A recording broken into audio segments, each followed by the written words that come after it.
This afternoon, we're going to see why our breaker the springs do not charge.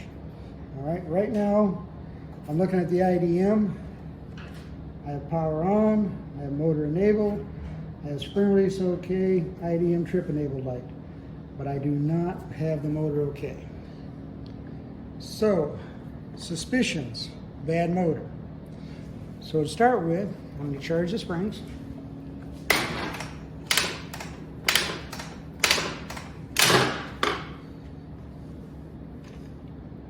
I'm going to close the brake, see if the breaker closes at this point.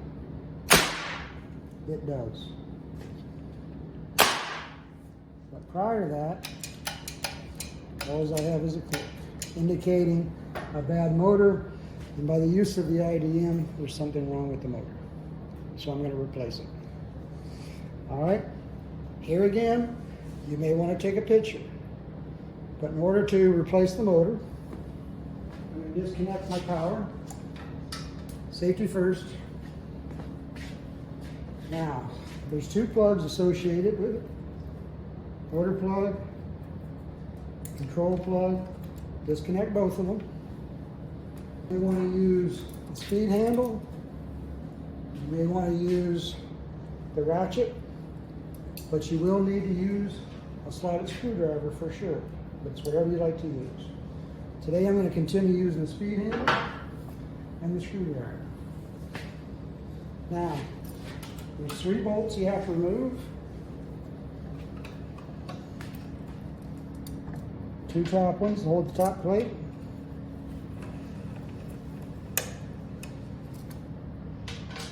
The third one over here in the neck.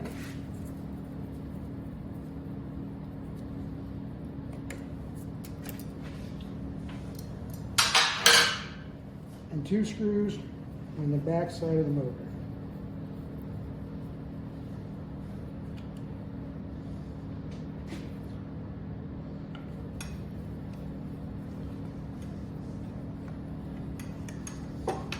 The mounting plate on the left-hand side will come out. Now just so you remember, when you put it back together, the bottom portion of the mounting plate with the countersunk holes are for the screws that are associated with the motor. The threaded portion is going to go up to the top. Now the difficult part. All right, this is like one of the more aggravating things you'll ever do with the 52 is remove this motor and reinstall it. You're going to start by taking this long flat screwdriver, put it on the oscillating paddle, and if you're having trouble like I am right now, you can take the screwdriver in and unwedge it, and then go back.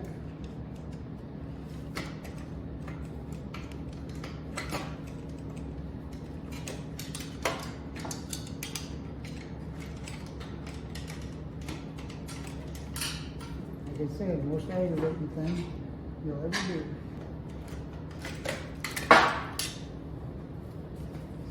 Now, just for reference, I was holding the screwdriver up in there so I could push this back further. Now I'm going to move it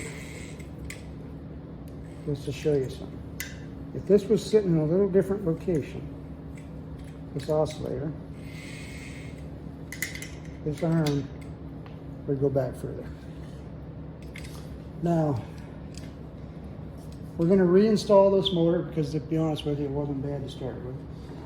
So we're going to put it back in place. Now, there's a notch here, notch here. There's 2 pins in the back that we have to line up on, and also this shoulder on the front that we have to line up and get over all at one time, as well as getting this oscillating arm behind the charging sprocket. So, the record for putting this back in, I believe, was a gentleman at AEP. Did it in about 8 seconds.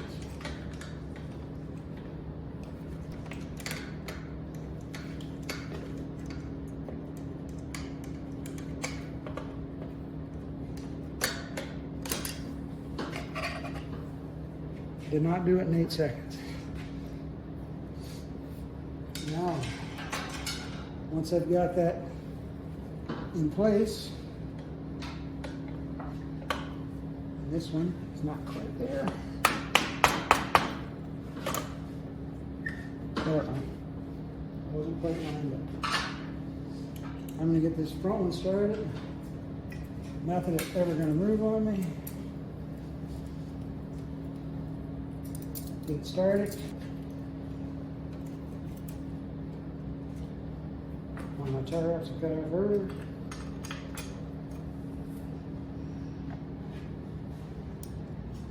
Get everything started before you tighten anything up.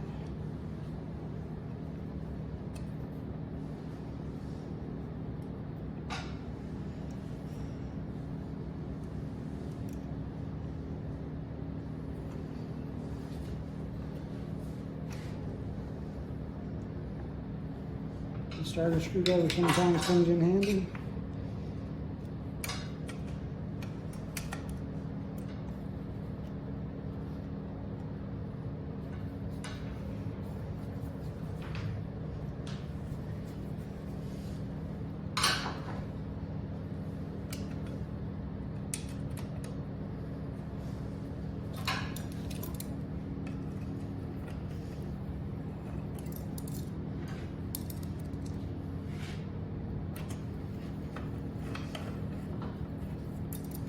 I encourage you to start tightening the screws up first.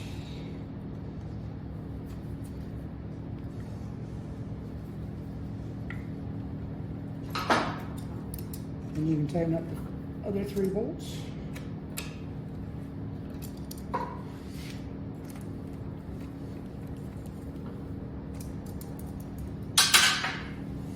Connect your harnesses.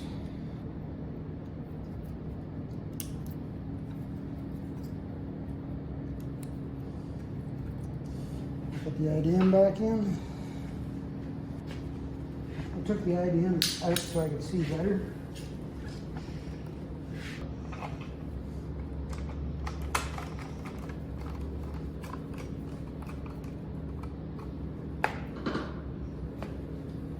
Pick up our power again.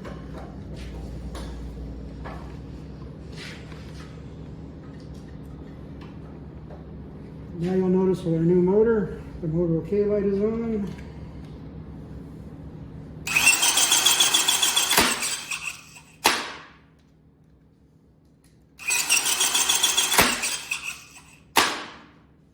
And it works.